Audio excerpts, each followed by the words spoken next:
Have you ever wondered what happens when our digestive system malfunctions? Well, it's not as straightforward as you might think. The digestive system, a complex network of organs and enzymes, is responsible for breaking down the food we eat into nutrients our body can use. But what happens when this process gets disrupted?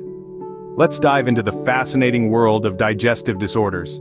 First on the list is gastroesophageal reflux disease, or GERD. This disorder occurs when stomach acid frequently flows back into the tube connecting your mouth and stomach, causing a burning sensation in your chest. It's not just discomfort we're talking about here. Long-term GERD can result in serious complications like esophageal stricture or narrowing of the esophagus, making it difficult to swallow.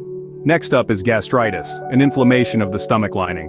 This can be caused by several factors, including long-term use of non-steroidal anti-inflammatory drugs or even bacteria like Helicobacter pylori. The symptoms can range from indigestion and nausea to severe stomach pain and vomiting. We also have gallstones, hard deposits that form in your gallbladder, a small organ under the liver. These stones can cause severe pain and may require surgical removal if they block the bile ducts. Moving along, we encounter irritable bowel syndrome, or IBS. This disorder affects the large intestine and can cause a range of symptoms including cramping, abdominal pain, bloating, gas, and diarrhea or constipation. While it's not life-threatening, IBS can severely impact one's quality of life. Then there's celiac disease, an immune reaction to eating gluten, a protein found in wheat, barley, and rye.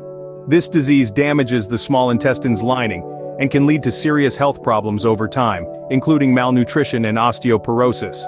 We also can't forget about inflammatory bowel disease, or IBD. This term includes conditions like Crohn's disease and ulcerative colitis, which cause chronic inflammation in the digestive tract and can lead to severe complications. Now this is just the tip of the iceberg. There are numerous other digestive disorders, each with its unique causes, symptoms, and treatments.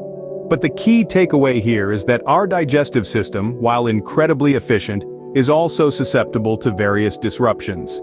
In summary, digestive disorders range from GERD, causing discomfort and potential esophageal damage, to gastritis, gallstones, IBS, celiac disease, and IBD. These conditions can significantly affect a person's quality of life, requiring careful management and, in some cases, medical intervention. Understanding these disorders is the first step towards better digestive health. So, the next time you feel a little off after a meal, remember, it's not just something you ate. It could be a sign that your digestive system needs a little extra care. Stay curious, stay informed, and here's to your health.